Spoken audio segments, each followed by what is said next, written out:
Project ਮੈਨੂੰ government of India ਦਾ ਜਿਹੜਾ ਸੀ ਉਹ ਕਰਨ ਨੂੰ ਮਿਲਿਆ। ਚਾਹੁੰਦਾ ਮੈਂ ਇਹ ਸਾਰੇ ਆਰਥਿਕਤਾ ਦੇ ਬੈਰੀਅਰ ਆਪਣੇ ਲਈ ਵੀ ਤੇ ਆਪਣੀ ਸਰਬੱਤ ਦੇ ਭਲੇ ਵਾਲੀ ਸੋਚ ਦੇ ਲਈ ਵੀ ਜਿਹੜੇ ਬੈਰੀਅਰ ਨੇ ਉਹਨਾਂ ਨੂੰ ਤੋੜ ਕੇ ਹੱਥ ਸੁਖਾਲੇ ਵਾਲੇ ਥਾਂ ਤੇ ਜਾਵਾਂ। ਸਾਡੀ ਜ਼ਮੀਨ ਹੀ ਨਹੀਂ ਉਪਜਾਊ, ਪੰਜਾਬੀਆਂ ਦੀ ਸੋਚ ਵੀ ਬੜੀ ਉਪਜਾਊ ਹੈ। ਕਰਪਟਡ ਸਿਸਟਮ ਤੋਂ ਤੰਗ ਹੋ ਕੇ ਸਾਡਾ ਯੂਥ ਬਹੁਤ ਭੱਜ ਰਿਹਾ।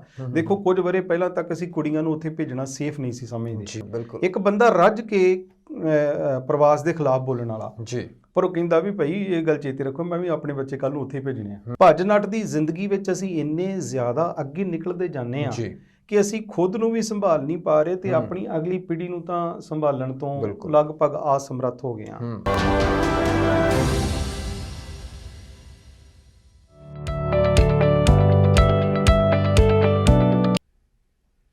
ਵਿਰਾਸਤ ਟੀਵੀ ਦੇ ਨਾਲ ਜੁੜੇ ਆਪ ਸਾਰੇ ਹੀ ਦਰਸ਼ਕਾਂ ਦਾ ਸਵਾਗਤ ਹੈ। ਪ੍ਰੋਗਰਾਮ ਸਾਹਿਤ ਤੇ ਸਾਹਿਤਕਾਰ ਵਿੱਚ ਆਪ ਜੀ ਨੂੰ ਜੀ ਆਇਆਂ ਨੂੰ ਆਖਦੇ ਹਾਂ। ਮੇਰੇ ਵੱਲੋਂ ਪਿਆਰ ਭਰੀ ਸਤਿ ਸ੍ਰੀ ਅਕਾਲ। ਉਮੀਦ ਤੇ ਅਰਦਾਸ ਕਰਦਾ ਹਾਂ ਜਿੱਥੇ ਕਿਤੇ ਹੋਵੋਗੇ ਪ੍ਰਮਾਤਮਾ ਅਕਾਲ ਪੁਰਖ ਅੱਲਾਹ ਤਾਲਾ ਦੇ ਭਾਣੇ ਵਿੱਚ ਆਪਣੀ ਜ਼ਿੰਦਗੀ ਬਤੀਤ ਕਰ ਰਹੇ ਹੋਵੋਗੇ। ਸੋ ਦੋਸਤੋ, ਜਿਵੇਂ ਪ੍ਰੋਗਰਾਮ ਦੇ ਵਿੱਚ ਅਸੀਂ ਸਾਹਿਤ ਬਾਰੇ ਗੱਲਬਾਤ ਕਰਦੇ ਹਾਂ, ਸਾਹਿਤ ਬਾਰੇ ਚਰਚਾ ਕਰਦੇ ਹਾਂ, ਉੱਥੇ ਨਾਲ ਦੀ ਨਾਲ ਸਾਡੀ ਇਹ ਕੋਸ਼ਿਸ਼ ਹੁੰਦੀ ਹੈ ਕਿ ਕੁਝ ਖਾਸ ਵਿਸ਼ਿਆਂ ਉੱਤੇ ਵੀ ਗੱਲਬਾਤ ਕੀਤੀ ਜਾਵੇ। ਔਰ ਅੱਜ ਵੀ ਇੱਕ ਬਹੁਤ ਹੀ ਅਹਿਮ ਤੇ ਖਾਸ ਵਿਸ਼ਾ ਲੈ ਕੇ ਆਏ ਹਾਂ। ਕਹਿੰਦੇ ਨੇ ਕਿ ਪ੍ਰਵਾਸ ਪੰਛੀਆਂ ਦੇ ਵਿੱਚ ਵੀ ਹੁੰਦਾ ਆ, ਪਰ ਇਹ ਪ੍ਰਵਾਸ ਜਦੋਂ ਇਨਸਾਨੀ ਜ਼ਿੰਦਗੀ ਦੇ ਵਿੱਚ ਦਾਖਲ ਹੋਇਆ ਉਹਦੇ ਕਿੰਨੇ ਫਾਇਦੇ ਹੋਏ ਤੇ ਕਿੰਨੇ ਨੁਕਸਾਨ ਹੋਏ। ਕਿ ਪ੍ਰਵਾਸ ਜਿਹੜਾ ਆ ਉਹ ਵਰ ਹੈ ਜਾਂ ਸਰਾਪ ਹੈ, ਜਾਂ ਕੁਝ ਹਿੱਸਿਆਂ ਵਿੱਚ ਉਹ ਵਰ ਹੈ, ਕੁਝ ਹਿੱਸਿਆਂ ਵਿੱਚ ਸਰਾਪ ਹੈ, ਜਾਂ ਉਹਦਾ ਸੱਭਿਅਤਾ ਦੇ ਉੱਤੇ ਜਾਂ ਕਿਸੇ ਇੱਕ ਪਰਿਵਾਰ ਦੀ ਨਿੱਜੀ ਜ਼ਿੰਦਗੀ ਦੇ ਉੱਤੇ, ਇੱਕ ਵਿਅਕਤੀ ਦੀ ਨਿੱਜੀ ਜ਼ਿੰਦਗੀ ਦੇ ਉੱਤੇ, ਜਾਂ ਸਮੁੱਚੇ ਇਲਾਕੇ ਜਾਂ ਦੇਸ਼ ਉੱਤੇ ਕਿੰਨਾ ਕੁ ਪ੍ਰਭਾਵ ਪੈਂਦਾ ਹੈ, ਉਹ ਕਿੰਨਾ ਕੁ ਨਕਾਰਾਤਮਕ ਹੈ ਜਾਂ ਕਿੰਨਾ ਕੁ ਸਕਾਰਾਤਮਕ ਹੈ। ਇਸ ਸਾਰੇ ਵਿਸ਼ੇ ਉੱਤੇ ਆਪਾਂ ਗੱਲਬਾਤ ਕਰਾਂਗੇ। ਸਾਡੇ ਨਾਲ ਅੱਜ ਖਾਸ ਤੌਰ ਤੇ ਸਾਡਾ ਇਸ ਪ੍ਰੋਗਰਾਮ ਦੇ ਵਿੱਚ ਅੰਮ੍ਰਿਤਸਰ ਸਾਹਿਬ ਸਟੂਡੀਓ ਵਿੱਚ ਸਾਥ ਦੇਣ ਵਾਸਤੇ ਪਹੁੰਚੇ ਹੋਏ ਨੇ ਸਰਦਾਰ ਹਰਦੀਪ ਸਿੰਘ ਜੀ ਰਾਮਦਵਾਲੀ, ਜੋ ਬਤੌਰ ਲੇਖਕ, ਬਤੌਰ ਅਧਿਆਪਕ ਤੇ ਬਤੌਰ ਸਿੱਖ ਚਿੰਤਕ ਆਪਣੀਆਂ ਸੇਵਾਵਾਂ ਲਗਾਤਾਰ ਪਿਛਲੇ ਲੰਮੇ ਸਮੇਂ ਤੋਂ ਦਿੰਦੇ ਆ ਰਹੇ ਆ। ਸੋ ਸਭ ਤੋਂ ਪਹਿਲਾਂ ਅਸੀਂ ਸਵਾਗਤ ਕਰਦੇ ਹਾਂ ਪ੍ਰੋਗਰਾਮ ਦੇ ਵਿੱਚ, ਜੀ ਆਇਆਂ ਨੂੰ ਆਖਦੇ ਹਾਂ ਜੀ ਸਰਦਾਰ ਹਰਦੀਪ ਸਿੰਘ ਜੀ। ਸਤਿ ਸ਼੍ਰੀ ਅਕਾਲ ਜੀ। ਵਾਹਿਗੁਰੂ ਜੀ ਕਾ ਖਾਲਸਾ, ਵਾਹਿਗੁਰੂ ਜੀ ਕੀ ਫਤਿਹ। ਵਾਹਿਗੁਰੂ ਜੀ ਕੀ ਫਤਿਹ। ਪਹਿਲਾਂ ਤਾਂ ਇਹ ਜਾਣਨਾ ਚਾਹਾਂਗਾ ਵੀ ਸਿਹਤਾਂ ਕਿੱਦਾਂ ਆ? ਹਾਂਜੀ, ਸਿਹਤ ਠੀਕ ਹੈ ਜੀ, ਪਰਮਾਤਮਾ ਦੀ ਕਿਰਪਾ ਹੈ। ਪਹਿਲਾ ਸਵਾਲ ਮੇਰਾ ਆਪਣੇ ਹਰ ਮਹਿਮਾਨ ਨੂੰ ਇਹੀ ਹੁੰਦਾ ਹੈ, ਕਿਉਂਕਿ ਪਹਿਲਾ ਸੁੱਖ ਨਿਰੋਗੀ ਕਾਇਆ, ਤੇ ਜਿਨ੍ਹਾਂ ਨੇ ਕੌਮ ਦੇ ਵਾਸਤੇ, ਜਿਨ੍ਹਾਂ ਨੇ ਸਮਾਜ ਦੇ ਵਾਸਤੇ, ਜਿਨ੍ਹਾਂ ਨੇ ਮਨੁੱਖਤਾ ਵਾਸਤੇ ਕੁਝ ਕਰਨਾ ਹੋਵੇ, ਉਹਨਾਂ ਵਾਸਤੇ ਹਮੇਸ਼ਾ ਹੀ ਅਰਦਾਸ ਹੁੰਦੀ ਹੈ ਕਿ ਉਹ ਚੜ੍ਹਦੀ ਕਲਾ ਔਰ ਤੰਦਰੁਸਤੀ ਤੇ ਦੇਹ ਅਰੋਗਤਾ ਦੇ ਨਾਲ ਆਪਣੀ ਜ਼ਿੰਮੇਵਾਰੀ ਦੇ ਨਾਲ ਜਿਹੜਾ ਕੰਮ ਉਹ ਕਰਦੇ ਰਹਿਣ। ਖੈਰ, ਪਹਿਲਾਂ ਤਾਂ ਥੋੜ੍ਹਾ ਜਿਹਾ ਮੈਂ ਇਹ ਜਾਣਨਾ ਚਾਹੁੰਦਾ ਹਾਂ ਵੀ ਜਿਹੜਾ ਤੁਹਾਡਾ ਸਾਹਿਤਕ ਸਫ਼ਰ ਸੀਗਾ, ਕਿਉਂਕਿ ਤੁਸੀਂ ਕੁਝ ਕਿਤਾਬਾਂ ਲਿਖੀਆਂ, ਤੁਹਾਡੇ ਆਰਟੀਕਲਸ ਵੱਖ-ਵੱਖ ਅਖਬਾਰਾਂ ਵਿੱਚ ਛਪ ਰਹੇ ਨੇ। ਹਾਂਜੀ, ਇਹਦੀ ਸ਼ੁਰੂਆਤ ਕਿੱਦਾਂ ਹੋਈ ਸੀ? ਇਹਦੀ ਸ਼ੁਰੂਆਤ ਜੀ ਅਸਲ 'ਚ ਬਚਪਨ ਤੋਂ ਹੀ ਲਗਾ ਸੀ, ਆਪਣੇ ਅਧਿਆਪਕਾਂ ਰਾਹੀਂ ਜੀ। ਸਕੂਲ ਵਿੱਚ ਆਪਣਾ ਜੋ ਮੈਗਜ਼ੀਨ ਸੀ ਉਹਦੇ ਲਈ ਲਿਖਣਾ ਜੀ, ਆਰਟੀਕਲ ਜਾਂ ਕਵਿਤਾ ਲਿਖਣੀ ਜੀ। ਫਿਰ ਜ਼ਿੰਦਗੀ ਦੇ ਸਫ਼ਰ 'ਚ ਕੁਝ ਪੜਾਅ ਇੱਦਾਂ ਦੇ ਆਉਂਦੇ ਆ, ਕੁਝ ਘਟਨਾਵਾਂ ਜਿਨ੍ਹਾਂ ਵਿੱਚ ਦੇਖ ਕੇ ਆਪਣੇ ਆਪ ਹੀ ਗੱਲ ਮੁੜਦੀ ਹੈ।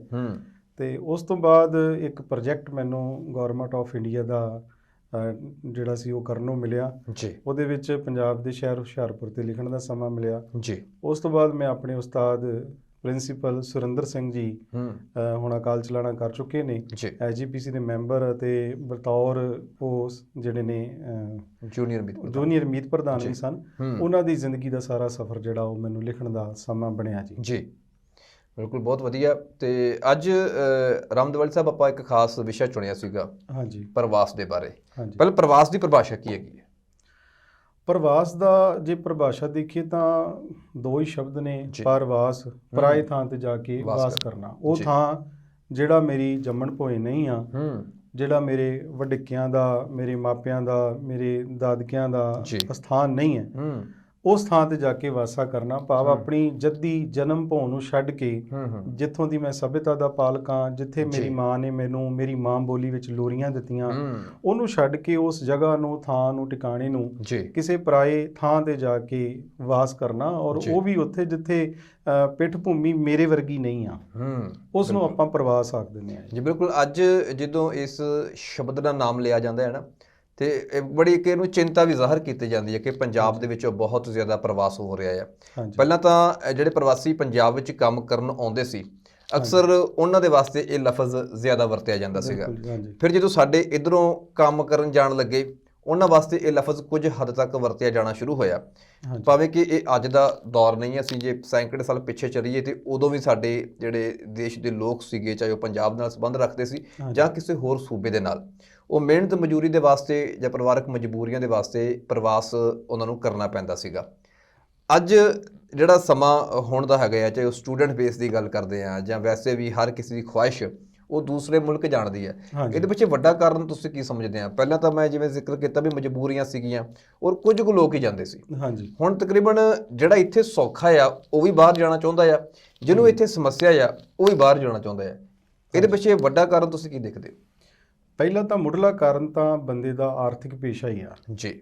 ਬੰਦਾ ਹਮੇਸ਼ਾ ਚਾਹੁੰਦਾ ਮੇਰਾ ਹੱਥ ਸੁਖੱਲਾ ਰਵੇ। ਭਾਵੇਂ ਗੁਰਬਾਣੀ ਨੇ ਸਾਡੀ ਇਸ ਜਿਹੜੀ ਆਦਤ ਆ ਉਹਦਾ ਖੁਲਾਸਾ ਵੀ ਕੀਤਾ ਕਿ ਸਹਿਸ ਖੱਟੇ ਲੱਖ ਕੋਟ ਧਾਵੈ, ਤ੍ਰਿਪਤ ਨਾ ਆਵੈ, ਮਾਇਆ ਪਾਛੈ ਪਾਵੈ। ਪਰ ਮਨੁੱਖੀ ਲੋੜਾਂ ਜਿਹੜੀਆਂ ਨੇ ਉਹ ਜਦੋਂ ਅੰਗੜਾਈ ਲੈਂਦੀਆਂ ਨੇ ਤੇ ਉਹ ਰੋਟੀ ਕੱਪੜਾ ਮਕਾਨ ਤੋਂ ਬਾਹਰ ਵੀ ਨਿਕਲਦੀਆਂ ਨੇ। ਸਾਡੀਆਂ ਮੁੱਢਲੀਆਂ ਲੋੜਾਂ ਨੇ, ਖਾਸ ਕਰ ਸਾਡੀ ਪੰਜਾਬੀ ਜ਼ਹਿਨੀਅਤ ਜਿਹਦੇ ਅੰਦਰ ਸਾਡਾ ਨਿੱਜ ਸਵਾਰਥ ਕਦੀ ਵੀ ਨਹੀਂ ਹੁੰਦਾ। ਇਹਦੇ ਵਿੱਚ ਜਿਹੜਾ ਬੀਜ ਗੁਰੂਆਂ ਨੇ ਸਾਨੂੰ ਬੀਜ ਕੇ ਦਿੱਤਾ, ਜਿਵੇਂ ਸਾਡੇ ਕਵੀ ਪ੍ਰੋਫੈਸਰ ਪੂਰਨ ਸਿੰਘ ਜੀ ਕਹਿੰਦੇ, ਪੰਜਾਬ ਜਿਉਂਦਾ ਗੁਰਾਂ ਦੇ ਨਾਂ ਤੇ। ਬਿਲਕੁਲ ਜੀ। ਤੇ ਗੁਰਾਂ ਦੇ ਨਾਂ ਤੇ ਜਿਉਣ ਵਾਲਾ ਪੰਜਾਬ, ਚਾਹੇ ਉਹ ਪੰਜਾਬੀ ਕਿਸੇ ਵੀ ਧਰਮ ਨਾਲ ਸੰਬੰਧਿਤ ਆ, ਉਹਦੇ ਵਿੱਚ ਨਿੱਜ ਤੋਂ ਨਿਕਲ ਕੇ ਸਹਿ ਸੁਭਾਈ ਜ਼ਿੰਦਗੀ ਦਾ ਇੱਕ ਅੰਗ ਬਣ ਜਾਂਦਾ। ਨਾਨਕ ਨਾਮ ਚੜ੍ਹਦੀ ਕਲਾ ਤੇਰੇ ਭਾਣੇ ਸਰਬੱਤ ਦਾ ਭਲਾ। ਜਦੋਂ ਮਨੁੱਖ ਆਪਣੀਆਂ ਮੁੱਢਲੀਆਂ ਲੋੜਾਂ ਨਹੀਂ ਪੂਰੀਆਂ ਕਰ ਸਕਦਾ ਤੇ ਉਹ ਦੇਖਦਾ ਕਿ ਮੈਂ ਜਿਹੜੀਆਂ ਅੰਗੜਾਈਆਂ ਮੇਰੀ ਸੋਚ ਵਿੱਚ ਲੈਂਦੀਆਂ, ਮੈਂ ਜੋ ਕਰਨਾ ਚਾਹੁੰਦਾ ਸਰਬੱਤ ਦੇ ਭਲੇ ਲਈ, ਉਹਦੇ ਲਈ ਮੇਰੀ ਆਰਥਿਕਤਾ ਕਿਤੇ ਨਾ ਕਿਤੇ ਰੋੜਾ ਬਣਦੀ।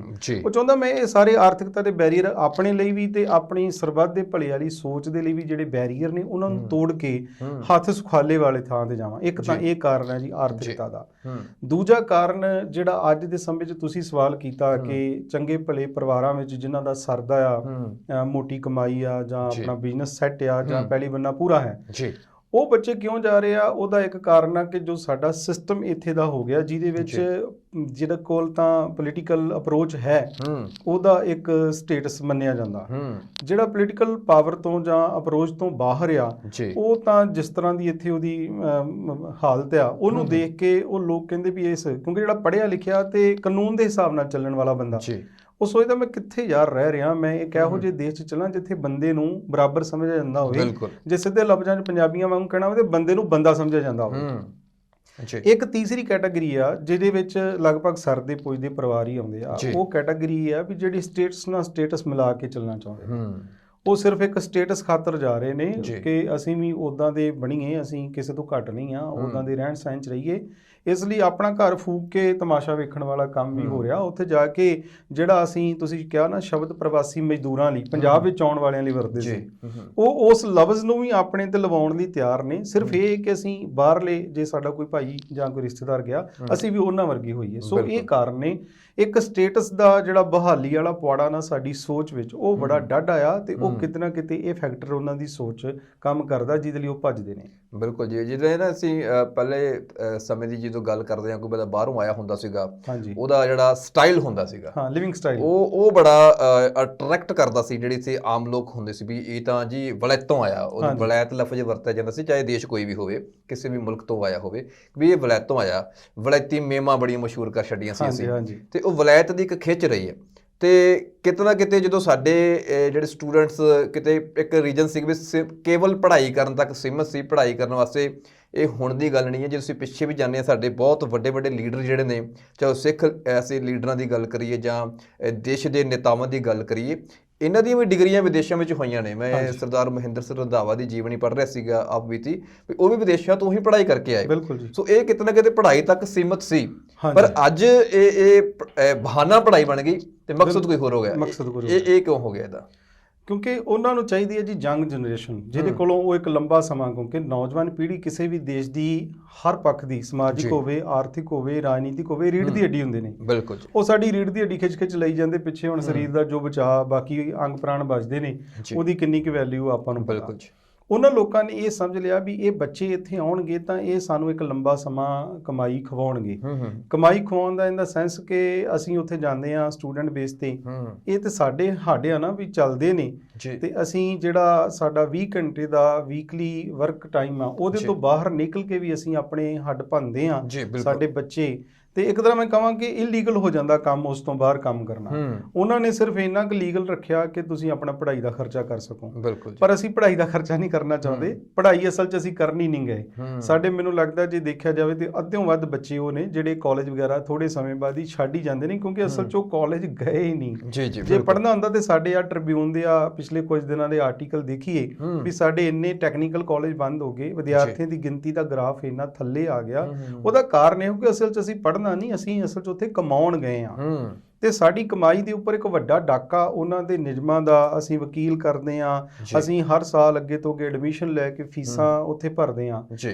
ਬੜੇ ਆਰਾਮ ਨਾਲ ਨਹੀਂ ਸਾਨੂੰ ਉੱਥੇ PR ਮਿਲਦੀ। ਸਾਡਾ 5, 7, 10 ਸਾਲ ਦੀ ਕਮਾਈ ਉੱਥੇ ਇਨਵੈਸਟ ਹੁੰਦੀ ਆ ਤੇ ਉਹ ਸਾਡੀ ਜਿਹੜੀ ਜਵਾਨੀ ਦੀ ਉਮਰ ਬੀਤ ਚੁੱਕੀ ਹੁੰਦੀ ਆ। ਇਸ ਲਈ ਉਸ ਤੋਂ ਬਾਅਦ ਤਾਂ ਫਿਰ ਜ਼ਿੰਦਗੀ ਦਾ ਅਗਲਾ ਇੱਕ ਪੜਾਅ ਵਾ, ਮੈਰਿਜ ਵਾਲਾ ਪੜਾਅ, ਜਿੱਥੇ ਕਿ ਪਹੁੰਚ ਕੇ ਫਿਰ ਬੰਦਾ ਵਾਪਸ ਮੁੜ ਕੇ ਵਿਆਹ ਕਰਾਉਣਾ ਚਾਹੁੰਦਾ।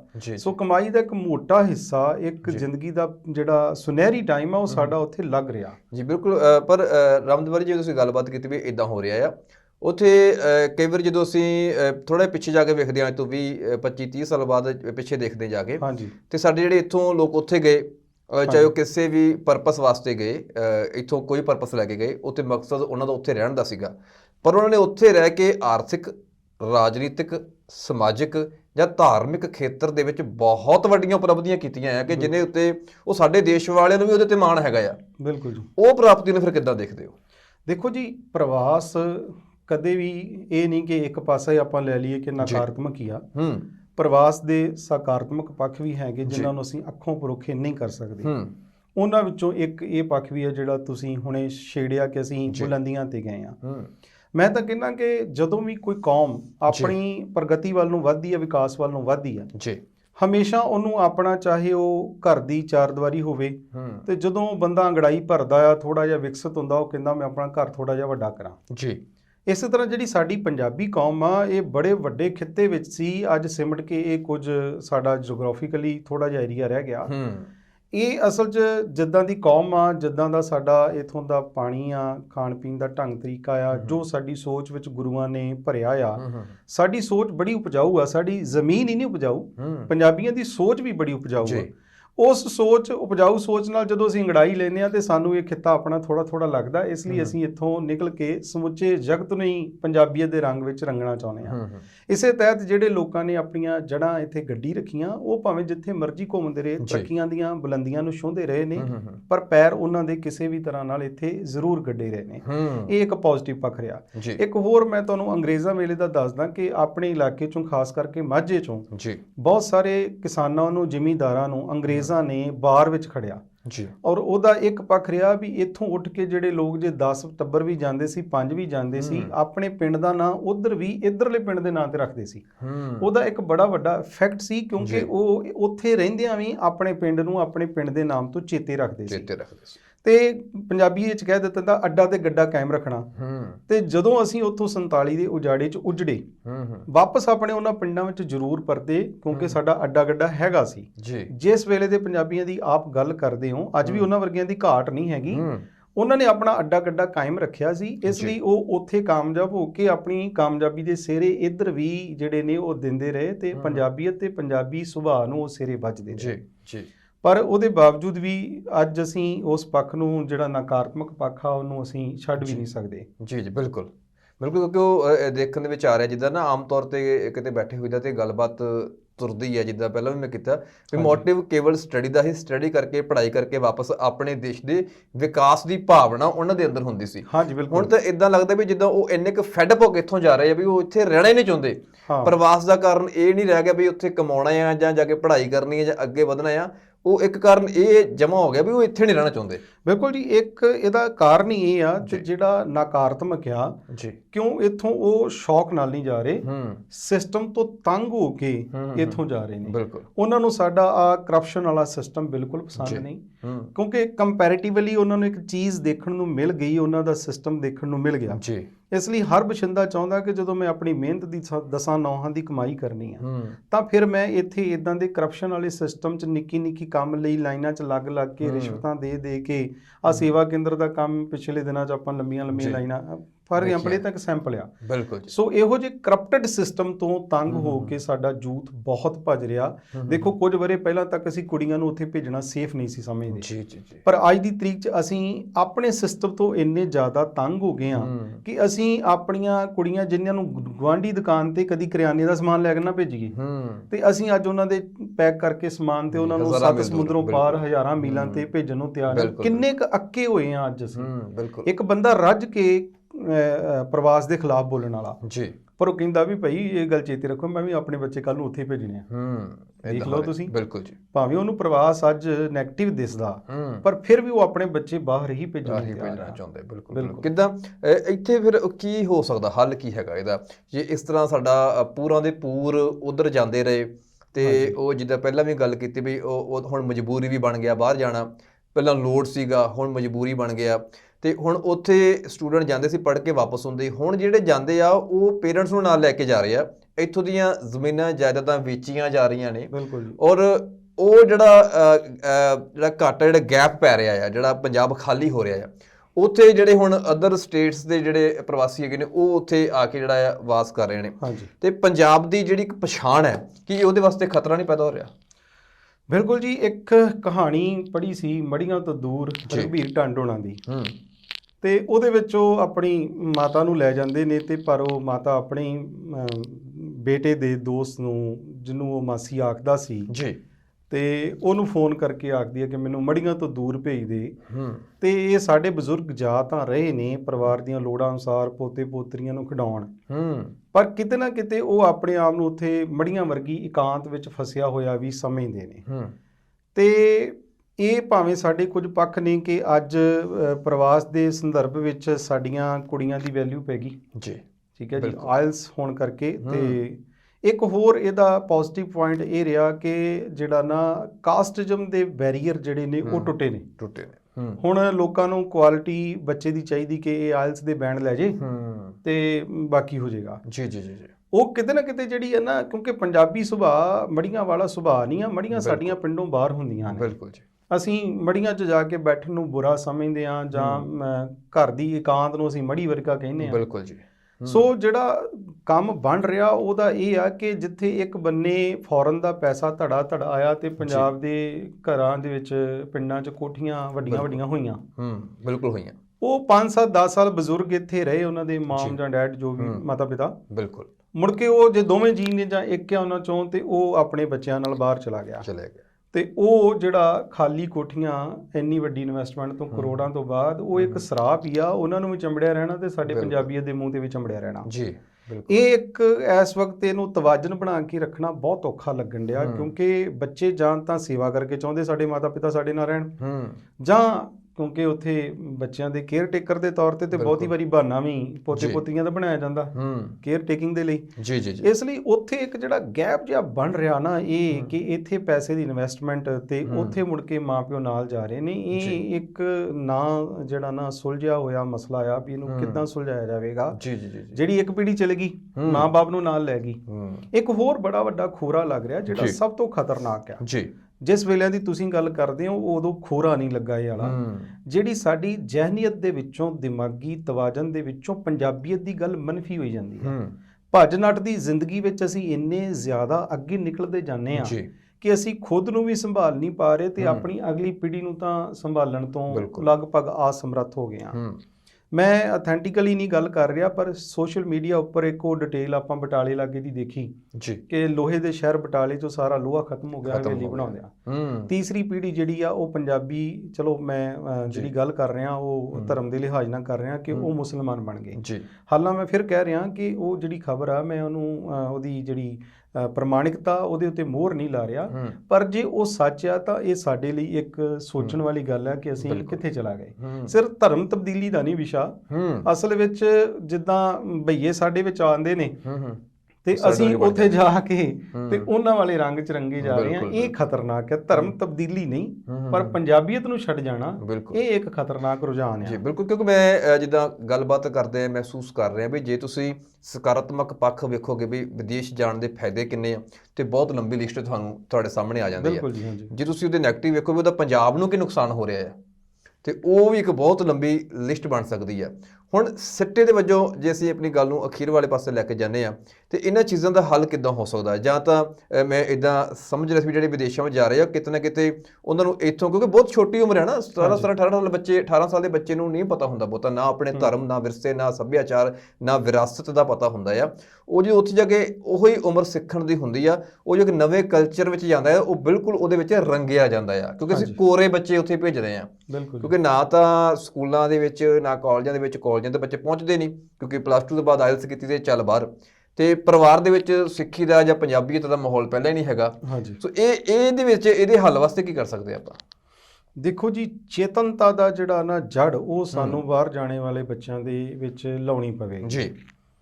ਇਹ ਜਿੱਦਾਂ ਤੁਸੀਂ ਗੱਲ ਕਹਿ ਰਹੇ ਹੋ ਤੇ ਵੀ ਜਿਹੜੀ ਨਵੀਂ ਪੀੜ੍ਹੀ ਹੈ ਨਾ, ਉਹਦੇ ਲਈ ਆਪਾਂ ਜੇ ਕਹਾਣੀ ਪੜ੍ਹੀਏ ਨਾ, ਆਪਣਾ ਦੇਸ਼, ਬਿਲਕੁਲ ਬਾਹਰੋਂ ਆਏ ਬੱਚੇ ਇੱਥੇ ਐਡਜਸਟ ਹੀ ਨਹੀਂ ਕਰ ਪਾਉਂਦੇ ਕਿਉਂਕਿ ਉਸ ਮਾਹੌਲ ਦੇ ਵਿੱਚ ਸੀ ਤੇ ਉਸ ਮਾਹੌਲ ਦੇ ਵਿੱਚ ਹੀ ਉਹ ਵਾਪਸ ਜਾ ਕੇ ਉਹਨੂੰ ਆਪਣਾ ਦੇਸ਼ ਸਮਝਦੇ ਨੇ, ਉਹਨਾਂ ਦਾ ਬਾਪ ਇਹਨੂੰ ਆਪਣਾ ਦੇਸ਼ ਸਮਝਦਾ। ਅਗਲੀ ਪੀੜ੍ਹੀ ਨਾਲ ਸਾਡੀ ਇਹ ਵਾਲਾ ਕਾਰਨਾਮਾ ਜਿਹੜਾ ਨਾ ਸੰਤੋਖ ਸਿੰਘ ਜੀ ਧੀਰ ਹੋਣਾ ਦੀ ਕਹਾਣੀ ਵਾਲਾ ਹੋਣ ਵਾਲਾ ਆ, ਬਿਲਕੁਲ, ਔਰ ਇਹ ਮੁਸ਼ਕਲ ਪੇਸ਼ ਆਵੇਗੀ ਜੀ।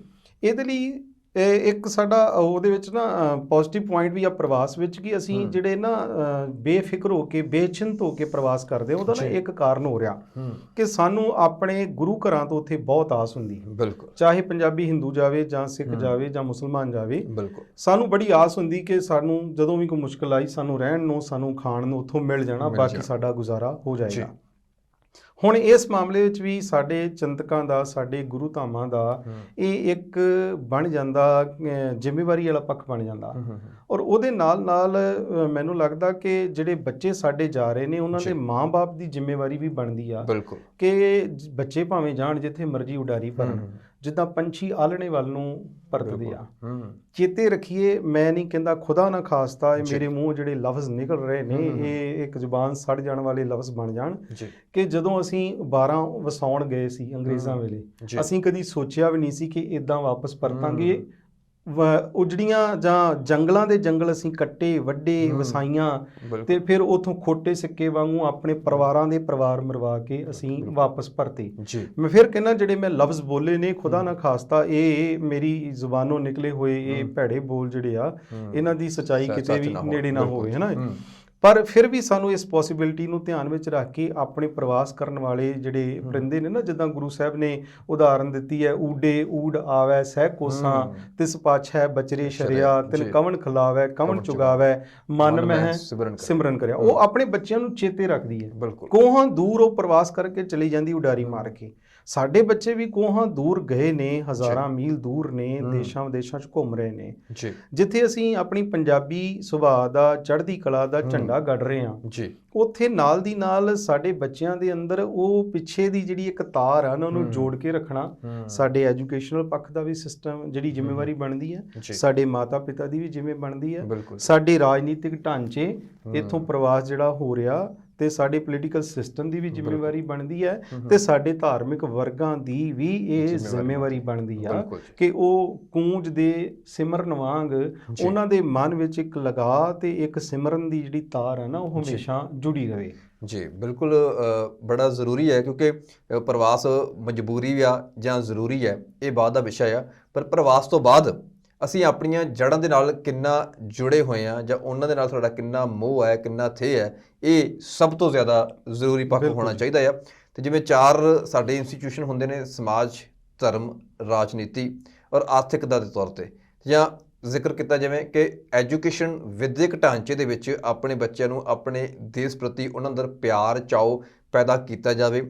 ਧਰਮ ਦੀ ਸਿੱਖਿਆ, ਵਿਰਾਸਤ, ਵਿਰਸਾ, ਸੱਭਿਆਚਾਰ ਉਹਨਾਂ ਦੇ ਚਿੱਤ ਚੇਤੇ ਵਿੱਚ ਹੋਵੇ। ਉਹਨਾਂ ਨੂੰ ਇੰਨਾ ਕੁ ਜ਼ਰੂਰ ਪਤਾ ਹੋਵੇ ਵੀ ਅਸੀਂ ਪਿੱਛੇ ਕਿਸ ਵਿਰਸੇ ਦੇ ਵਾਰਸ ਹਾਂ, ਅਸੀਂ ਕਿੰਨੇ ਅਮੀਰ ਘਰਾਣੇ ਦੇ ਨਾਲ ਸੰਬੰਧ ਰੱਖਦੇ ਹਾਂ, ਕਿੰਨੀ ਅਮੀਰ ਵਿਰਾਸਤ ਦੇ ਨਾਲ, ਸੱਭਿਆਚਾਰ ਦੇ ਨਾਲ ਸੰਬੰਧ ਰੱਖਦੇ ਹਾਂ।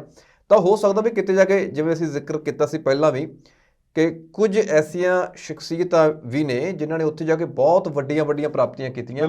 ਉਹ ਕਾਰਨ ਕੀ ਸੀ? ਕਿਉਂਕਿ ਉਹ ਆਪਣੀਆਂ ਜੜ੍ਹਾਂ ਦੇ ਨਾਲ ਜੁੜੇ ਰਹੇ। ਜੇ ਅਸੀਂ ਉੱਥੇ ਜਾ ਕੇ ਉਹਨਾਂ ਦੇ ਰੰਗ ਢੰਗ ਵਰਗੇ ਹੋ ਗਏ, ਫਿਰ ਮੈਨੂੰ ਨਹੀਂ ਲੱਗਦਾ ਵੀ ਕੋਈ ਅਸੀਂ ਪ੍ਰਾਪਤੀ ਕਰ ਸਕਦੇ ਹਾਂ, ਜਾਂ ਉਹ ਪ੍ਰਾਪਤੀ ਦੇ ਵਿੱਚ ਉਹ ਖੁਸ਼ੀ ਹੋ ਸਕਦੀ ਹੈ ਜਾਂ ਸਾਡੀ ਕੌਮ ਨੂੰ ਜਾਂ ਸਾਡੀ ਕਮਿਊਨਿਟੀ ਨੂੰ ਜਾਂ ਸਾਡੇ ਲੋਕਾਂ ਨੂੰ ਪਿੱਛਾ ਛੋੜ ਵਾਲੀ ਗੱਲ ਹੋ ਜਾਣੀ। ਬਿਲਕੁਲ ਉਹੋ ਜਿਹੀ ਸਥਿਤੀ ਜਿਹੜੀ ਹੈ ਉਹ ਸਾਹਮਣੇ ਆ ਸਕਦੀ ਹੈ। ਜਿਵੇਂ ਨੁਕਤੇ ਸਾਂਝੇ ਕੀਤੇ ਵੀ, ਜੇ 3-4 ਸੰਸਥਾਵਾਂ, ਪੇਰੈਂਟਸ, ਸਕੂਲ, ਕਾਲਜ ਜਾਂ ਸਿਸਟਮ ਕਰਦਾ, ਜੇ ਇਹਨਾਂ ਚਾਰਾਂ ਸੰਸਥਾਵਾਂ ਦੀ ਜਾਂ ਦੋਵਾਂ ਤਿੰਨਾਂ ਸੰਸਥਾਵਾਂ ਦੀ ਆਪਾਂ ਧਾਰਮਿਕ ਸੰਸਥਾ ਦੀ ਗੱਲ ਕਰਦੇ ਆ, ਸਕੂਲ ਦੀ ਗੱਲ ਕਰਦੇ ਆ ਤੇ ਮਾਤਾ ਪਿਤਾ ਤਿੰਨਾਂ ਦੀ ਗੱਲ ਕਰਦੇ ਆ, ਕੋਈ ਇੱਕ ਨੁਕਤਾ ਜਿਹੜਾ ਆ ਜੇ ਇਹ ਉਹਨੂੰ ਫੜ ਕੇ ਆਪਣੇ ਬੱਚਿਆਂ ਨੂੰ ਆਪਣੇ ਵਿਰਸੇ ਨਾਲ ਕਿੱਦਾਂ ਜੋੜ ਸਕਦੇ ਆ ਉਹ ਸਾਂਝਾ ਕਰਦੇ। ਹਾਂਜੀ ਬਿਲਕੁਲ, ਨਾਲੇ ਆਪਣਾ ਸਮਾਪਤੀ ਵੱਲ ਵਧ ਰਿਹਾ, ਕਨਕਲੂਜਨ ਵਾਂਗ ਹੋ ਜਾਏਗਾ ਕਿ ਸਾਡੇ ਸਭ ਤੋਂ ਜ਼ਰੂਰੀ, ਕਿਉਂਕਿ ਗੁਰੂ ਘਰਾਂ 'ਚ ਕੋਈ ਪਾਬੰਦੀ ਨਹੀਂ ਕਿ ਇੱਥੇ ਕੋਈ ਨਹੀਂ ਆ ਸਕਦਾ ਜੀ, ਸਭ ਤੋਂ ਜ਼ਰੂਰੀ ਗੱਲ ਵਿਦੇਸ਼ਾਂ ਵਿੱਚ ਜਾਣ ਵਾਲੇ ਭੈਣਾਂ ਭਰਾਵਾਂ ਦੇ ਲਈ ਆ ਵੀ ਕਿਰਪਾ ਕਰਕੇ ਘੱਟੋ ਘੱਟ ਕਲੱਬਾਂ ਸ਼ਲੱਬਾਂ ਆਦਿਕ ਦੀ ਥਾਂ ਤੇ ਜਿੱਦਾਂ ਵੀਕਲੀ ਅਸੀਂ ਜਾਂਦੇ ਹਾਂ ਤੇ ਗੁਰੂ ਘਰ ਨਾਲ ਜ਼ਰੂਰ ਜੁੜੇ ਰਹੀਏ, ਭਾਵੇਂ ਔਖੇ ਹੋਈਏ ਸੌਖੇ ਹੋਈਏ, ਕੋਈ ਆਰਥਿਕ ਘਾਟਾ ਉਸ ਦਿਨ ਖਾਣਾ ਪੈ ਜੇ, ਕੰਮ ਛੱਡਣਾ ਪੈ ਜੇ, ਆਪਣੇ ਬੱਚਿਆਂ ਨੂੰ ਉੱਥੇ ਇਕੱਠੇ ਹੋਣ ਦਾ ਮੌਕਾ ਮਿਲੀਏ। ਬਿਲਕੁਲ ਜੀ, ਵਿਦੇਸ਼ਾਂ ਵਿੱਚ ਜਿਹੜੇ ਖਾਸ ਕਰ ਅਰਬ ਕੰਟਰੀ ਵਿੱਚ ਜਾਂਦੇ ਨੇ ਹਫ਼ਤਾ ਪਰ ਓਵਰ ਟਾਈਮ ਲਾ ਕੇ ਬੰਦੇ ਕੰਮ ਕਰਦੇ ਨੇ ਜੀ, ਪਰ ਵੀਕਐਂਡ ਤੇ ਉਹ ਜੋ ਵੀ ਸ਼ੁੱਕਰਵਾਰ ਜਾਂ ਐਤਵਾਰ ਆ ਉਹ ਜ਼ਰੂਰ ਜਾਂਦੇ ਨੇ ਉੱਥੇ। ਉਹ ਅਸਲ 'ਚ ਨਾ ਹੋ ਸਕਦਾ ਉਹਨਾਂ ਨੂੰ ਕੀਰਤਨ ਦਾ ਵੀ ਕੋਈ ਸ਼ਬਦ ਕੀਰਤਨ ਕਥਾ ਦਾ ਵੀ ਕੋਈ ਉਹਨਾਂ ਨੂੰ ਪਿਆਰ ਨਾ ਹੋਵੇ, ਪਰ ਉਹ ਇੱਕ ਥਾਂ ਬਹਿ ਕੇ, ਕਿਉਂਕਿ ਸੰਗਤ ਤੇ ਪੰਗਤ ਇਹ ਦੋ ਸਾਨੂੰ ਬੜੀਆਂ ਜ਼ਰੂਰੀ ਚੀਜ਼ਾਂ ਜਿਹੜੀਆਂ ਪੰਜਾਬੀਆਂ ਦੀਆਂ ਜੜ੍ਹਾਂ 'ਚ ਪਾ ਕੇ ਗੁਰੂ ਸਾਹਿਬ ਨੇ ਦਿੱਤੀਆਂ। ਬਿਲਕੁਲ, ਉੱਥੇ ਜਾਣ ਨਾਲ ਸੰਗਤ ਵੀ ਮਿਲੇਗੀ ਪੰਜਾਬੀਆਂ ਦੀ ਤੇ ਪੰਗਤ ਵਿੱਚ ਬਹਿ ਕੇ ਨਾਲੇ ਪੰਜਾਬੀ ਖਾਣਾ ਵੀ ਜਿਹੜਾ ਨਾ ਉਹ ਤੋਂ ਅਸੀਂ ਨਹੀਂ ਟੁੱਟਾਂਗੇ ਆਪਣੇ ਖਾਣ ਪੀਣ ਦੇ ਲਓ ਲਿਹਾਜ਼ ਤੋਂ। ਇਸ ਲਈ ਇਹ ਸਭ ਤੋਂ ਜ਼ਿਆਦਾ ਜ਼ਰੂਰੀ ਬਣਦਾ। ਇੱਕ ਮੈਂ ਸਲਾਹ ਜ਼ਰੂਰ ਦੇਵਾਂਗਾ ਆਪਣੇ ਪਿਆਰੇ ਸੱਜਣਾ ਜੋ ਵੀ ਸਰੋਤੇ ਨੇ ਕਿ ਇੱਕ ਰੂਟੀਨ ਜੇ ਬਣਾ ਲਈ ਜਾਵੇ ਨਾ, ਘੱਟੋ ਘੱਟ ਸਾਲ ਬਾਅਦ ਤਾਂ ਇੱਕ ਗੇੜਾ ਜਾਂ 2 ਸਾਲ ਬਾਅਦ ਭਾਵੇਂ ਛੋਟਾ ਹੀ ਹੋਵੇ, ਜੇ ਆਪਣੇ ਬੱਚਿਆਂ ਨੂੰ ਜ਼ਿੰਦਗੀ ਦੇ 10-12 ਸਾਲਾਂ ਤੱਕ ਤੁਸੀਂ ਗੇੜੇ ਲਵਾ ਦਿੰਦੇ ਹੋ, ਪੈਸਾ ਤਾਂ ਲੱਗੇਗਾ ਬਿਲਕੁਲ, ਪਰ ਉਹ ਫਿਰ ਵੀ ਇਸ ਚੀਜ਼ ਤੋਂ ਵਾਕਿਫ ਰਹਿਣਗੇ ਕਿ ਅਸੀਂ ਕੌਣ ਹਾਂ ਤੇ ਕਿੱਥੋਂ ਆਏ ਹਾਂ, ਤੇ ਨਾਲ ਅਗਲੀ ਪੀੜ੍ਹੀ ਦੇ ਦਿਮਾਗ ਵਿੱਚ ਇਹ ਆਪਣੀ ਅਗਲੀ ਪੀੜ੍ਹੀ ਲਈ ਵੀ ਸਾਨੂੰ ਇਹ ਭਰਨਾ ਪਵੇਗਾ। ਤੀਜੀ ਗੱਲ ਸਭ ਤੋਂ ਜ਼ਰੂਰੀ, ਅੱਜ ਕੱਲ੍ਹ ਬਹੁਤ ਸਾਰੇ ਇੱਦਾਂ ਦੇ ਖਜ਼ਾਨੇ ਨੇ ਪੰਜਾਬੀ ਦੇ ਲਈ। ਬਿਲਕੁਲ ਠੀਕ ਹੈ ਜੀ, ਜਦੋਂ ਤੁਸੀਂ ਐਡੇ ਐਡੇ ਵੱਡੇ ਪ੍ਰਬੰਧ ਕਰਦੇ ਹੋ, ਇੱਕ ਗੁਰੂ ਘਰ ਵੱਲੋਂ ਸਾਡੇ ਪ੍ਰਚਾਰਕ ਜਾਂਦੇ ਨੇ, ਉਹਨਾਂ ਦੀਆਂ ਸੇਵਾਵਾਂ ਲੈ ਲਓ। ਨਹੀਂ ਤਾਂ ਅੱਜ ਕੱਲ੍ਹ ਆਨਲਾਈਨ ਨੇ, ਤੁਸੀਂ ਕਿਸੇ ਵੀ ਬੰਦੇ ਨਾਲ ਇੱਥੇ ਗੱਲ ਕਰਕੇ ਥੋੜ੍ਹੀ ਬਹੁਤ ਪੇਮੈਂਟ ਕਰੋ, ਉਹ ਤੁਹਾਡੇ ਬੱਚਿਆਂ ਦੀ ਕਲਾਸ ਲਗਾ। ਬਿਲਕੁਲ, ਜੇ ਬੱਚਾ ਪੰਜਾਬੀ ਨਾਲੋਂ ਨਹੀਂ ਟੁੱਟਦਾ, ਜੇ ਪੰਜਾਬੀ ਦੇ ਰੰਗਤ ਵਾਲੀ, ਕਿਉਂਕਿ ਸਾਡਾ ਮਾਹੌਲ ਸੰਗਤੀ ਰਿਹਾ ਹਮੇਸ਼ਾ, ਅਸੀਂ ਕੱਲ੍ਹ ਨੂੰ ਨਹੀਂ ਪਸੰਦ ਕੀਤਾ, ਸੰਗਤ ਨਾਲੋਂ ਨਹੀਂ ਟੁੱਟਦਾ। ਜੇ ਬੱਚਾ ਆਪਣੇ ਖਾਣੇ ਨਾਲੋਂ ਪੰਗਤ ਨਾਲੋਂ ਨਹੀਂ ਟੁੱਟਦਾ ਤੇ ਉਹਨੂੰ ਕੋਈ ਵੀ ਪੰਜਾਬ ਤੇ ਪੰਜਾਬੀਅਤ ਤੋਂ ਤੋੜ ਨਹੀਂ ਸਕਦਾ। ਇਸ ਲਈ ਇਹ ਜ਼ਰੂਰੀ ਪੱਖ ਨੇ ਜੀ। ਬਿਲਕੁਲ ਹਰਦੀਪ ਜੀ, ਇਹ ਆਪਣਾ ਗੱਲ ਕਰ ਲਈ ਕਿ ਜਿਹੜੇ ਉੱਥੇ ਜਾ ਚੁੱਕੇ ਹੋਏ ਆ, ਜਿਹੜੇ ਇੱਥੋਂ ਜਾਣ ਨੂੰ ਤਿਆਰ ਬੈਠੇ ਆ ਤੇ ਜਾਂ ਜਿਹੜੇ ਭੇਜਣ ਨੂੰ ਤਿਆਰ ਬੈਠੇ ਆ, ਇਹਨਾਂ ਦੇ ਵਾਸਤੇ ਕੀ ਸੁਨੇਹਾ ਹੈਗਾ? ਇਹਨਾਂ ਲਈ ਵੀ ਇਹੀ ਆ ਭਾਈ, ਤੁਸੀਂ ਚੱਲੇ ਹੋ, ਤਿਆਰੀਆਂ ਕੀਤੀਆਂ ਨੇ ਜੀ, ਤੇ ਘੱਟੋ ਘੱਟ ਆਪਣੀ ਮਾਂ ਧਰਤ ਮਾਂ ਬਿਲਕੁਲ ਤੇ ਆਪਣੀ ਬੋਲੀ ਮਾਂ, ਇਹਨਾਂ ਨਾਲੋਂ ਨਾ ਟੁੱਟਿਓ। ਬਿਲਕੁਲ, ਜਦੋਂ ਇਹਨਾਂ ਨਾਲ ਟੁੱਟੋਗੇ ਤੇ ਫਿਰ ਉਹ ਸਮਝ ਲਓ ਕਿ ਪੇੜ ਮੁੰਡਾ ਹੂੰ ਕੱਟਿਆਂ ਤੇ ਸਡਾਲ ਸੁਕੰਦੇ, ਮੁੱਢੋਂ ਵੱਡੇ ਗਏ ਆ। ਇਹ ਸਾਡੇ ਮੁੱਢ ਨੇ, ਜੰਮਣ ਵਾਲੀ ਮਾਂ ਤੇ ਬੋਲਣ ਵਾਲੀ ਮਾਂ ਬੋਲੀ, ਤੇ ਇਹਨਾਂ ਨਾਲੋਂ ਨਾ ਅਸੀਂ ਟੁੱਟੀਏ। ਬਿਲਕੁਲ ਜੀ, ਬਿਲਕੁਲ ਜੀ, ਜੰਮਣ ਭੋਏ ਦੇ ਨਾਲ ਜੁੜੇ ਰਹੋ, ਜੰਮਣ ਵਾਲੀ ਮਾਂ ਦੇ ਨਾਲ ਜੁੜੇ ਰਹੋ, ਤੇ ਜੰਮਣ ਵਾਲੀ ਮਾਂ ਨੇ ਜਿਹੜੀ ਬੋਲੀ ਸਿਖਾਈ ਸੀ ਉਸ ਬੋਲੀ ਦੇ ਨਾਲ ਜੁੜੇ ਰਹੋ। ਇਹ ਜੇ ਰਹੂਗਾ ਤੇ ਕਿਤੇ ਨਾ ਕਿਤੇ ਜਿਹੜੇ ਤੁਹਾਡੀਆਂ ਪ੍ਰਾਪਤੀਆਂ ਨੇ ਉਹ ਤਾਂ ਪਰਮਾਤਮਾ ਅਕਾਲ ਪੁਰਖ ਅੱਗੇ ਇਹੀ ਅਰਦਾਸ ਹੈ ਵੀ ਤੁਸੀਂ ਕਿਸੇ ਵੀ ਸੰਸਾਰ ਦੇ ਕੋਨੇ ਦੇ ਵਿੱਚ ਹੋਵੋ, ਤਰੱਕੀਆਂ ਹੋਣ ਤੁਹਾਡੀਆਂ, ਤੁਸੀਂ ਅੱਗੇ ਵਧੋ। ਤੇ ਜਿਹੜੇ ਨਕਾਰਾਤਮਕ ਪੱਖ ਨੇ ਜਿਹਦੇ ਨਾਲ ਸਾਡੇ ਪੰਜਾਬੀ ਸੱਭਿਆਚਾਰ ਦਾ, ਸਾਡੇ ਸਮਾਜ ਦਾ, ਸਾਡੀ ਬੋਲੀ ਦਾ, ਸਾਡੇ ਇਤਿਹਾਸ ਦਾ, ਸਾਡੇ ਵਿਰਸੇ ਜਾਂ ਵਿਰਾਸਤ ਦਾ ਨੁਕਸਾਨ ਹੋ ਰਿਹਾ ਹੋਵੇ, ਉਸ ਪ੍ਰਤੀ ਜੇਕਰ ਸੁਚੇਤ ਹੁੰਦੇ ਹੋ ਤੇ ਨਕਾਰਾਤਮਕ ਪੱਖ ਵੀ ਕਈ ਵਾਰੀ ਢੱਕੇ ਜਾਂਦੇ ਆ।